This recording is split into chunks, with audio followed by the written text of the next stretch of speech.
XTCG Kingdom here, bringing you my new deck for Amber and Amethyst Madrigal Preschool Rush, a deck that revolves around swarming characters and using the Madrigal family to help complete your lore. This video is brought to you in part by our sponsored Realm Hoppers, Cards and Collectibles. They are a great company where you can get singles for all the card games that you want, including Lorcana, and delivered anywhere in Canada. It is a Canadian-based company, but it will be expanding soon. And we'll bring it to the deck, shall we?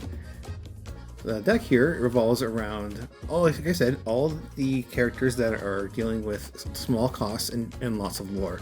We are trying to use our low end to get some free lore quickly with Daisy Duck and have her get your free draws for your opponent. That's the negative for doing that, 2 questing for 1.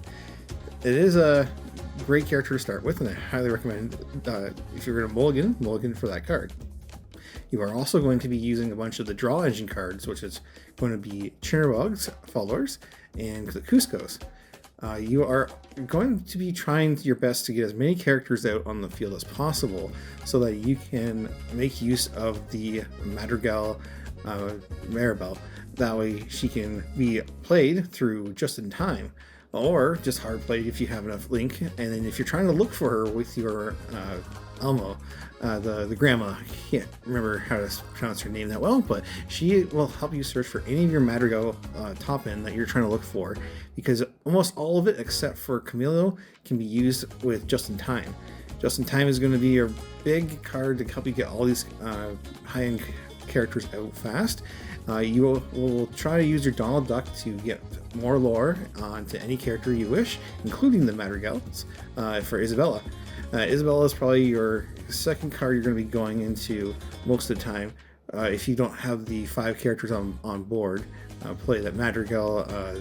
I can't forget how to say her name that well too. Maribel. That's it.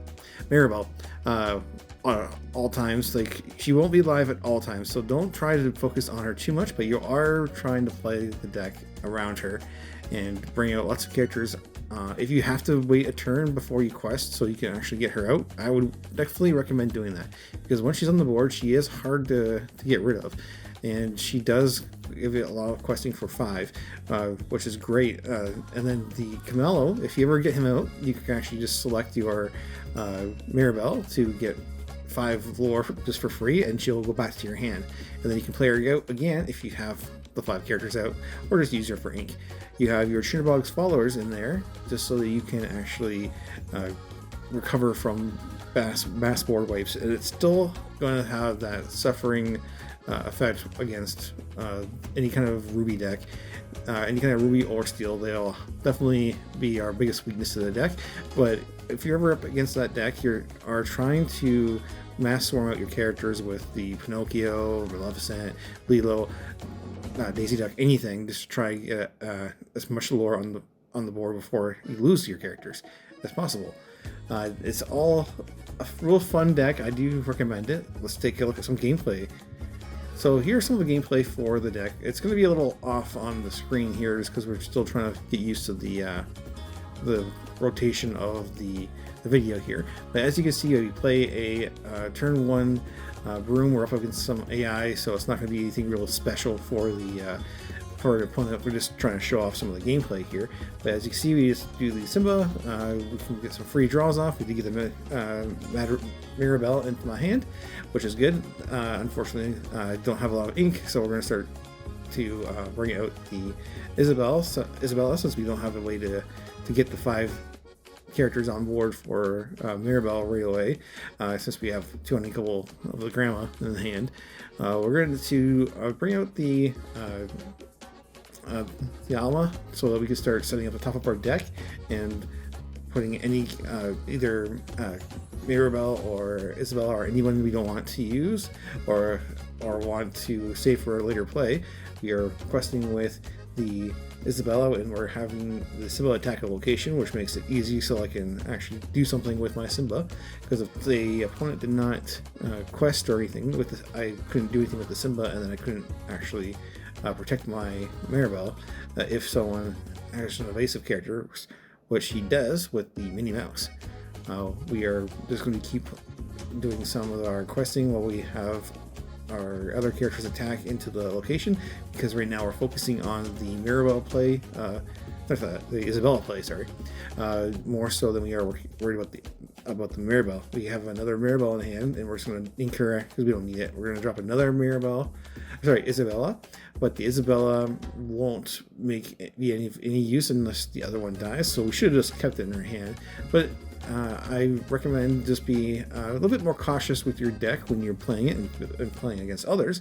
That way you can keep thinking of strategies for what you are playing against, because a Ruby deck, which I was playing against here, I didn't know when the Be Prepared was going to come down, and I actually gave them all my Isabellas, so if anything happened to the Isabellas, then I would have no hand. I'm pretty much out of luck here. That is one of the biggest weaknesses of the deck, is you do lose your hand pretty fast. So trying to hold back on bringing out all your characters is a good thing. I did all the questing and pretty much won the game from there. We're on to our second game. We are trying to put back some of the characters since we do have our Just in Time and our Mirabelle in hand. We want to start setting up. We're trying to dig for some one-cost characters, which was unfortunate. We put some of the other low-cost characters in it because now we're switching gears to the Isabella instead, since we don't have enough ways to get out a bunch of characters. And then we're going to now just play the Just in Time to bring out Isabella. So turn 3, we're going to start getting 4 lore. A return, have the Piglet take out the Captain Hook so he doesn't stay around long. The Pete's out, so I can't play the other Just in Time, but I will give Mirabelle a +1 on lore, so that's 5 lore, 1 shot I got from that. The Kit Cloud Kicker, since my Donald back to my hand, which I don't mind. I'm going to just play it out and get another 5 lore turn here going on. And then you don't have to bring him out in his bodyguard. I should have just kept him in, as a ready character and not as bodyguard, because since I have an evasive, there's no reason to let them have free kills off of my guys. So know that too for the Donald Duck, that you don't have to bring it out as a bodyguard if there's no point, if there's an evasive character, because you don't want something happening where someone's going to get a free kill off the Donald Duck and then it's going to kill your character. Maybe get another Pete dropped on me. I have my Isabella right now. I lost my Daisy Duck, so I'm hopefully trying to outpace the other player here. I'm definitely going to do that with my Isabella alone. As you see, I have 2 Just in Times in the hand. That's a big weakness of the deck if you get those 3 unequal items, but you can just always end up doing this and play it if you ever lose your Isabella. And then that's it for this game. We're on our last game here, because all these games go pretty fast if you have the right hands. And you do want to dig for the right hands, where you want to get a whole bunch of at least 1-cost characters and 2-cost to start off your gameplay. We are playing against a Sapphire deck here that has looks like it's a Merlin strategy, where they're using We Know the Way, and they're having both players show the top of their deck. So it's a very interesting concept for a deck that I'll probably show later off. There is a Shutterbug's Followers coming down. You're gonna get some free draws, but we're just gonna bring out the Lilo. We're gonna try fast tracking all these characters for the Mirabelle play. All we need is another turn to do that. We're going to bring out our Simba. We wanted to have them attack into the Simba. Now we don't want to lose any characters at all because we have a Mirabelle play here. So we're just going to play the Donald Duck, and we're going to play the Pinocchio or give to the Pinocchio. Then we're going to just quest with the Pinocchio, and that's it. We don't want to lose the Simba, so we're just going to quest with the other 2 characters and then have them deal with the Donald Duck. But you should play a little bit more cautious when you get to this point, because you want to be able to just in time your Mirabelle like I just did here. But at this point, I'm already winning with the amount of lore on board. That was just a little bonus to show you that you can summon her and that she can be useful. But I won just with that alone.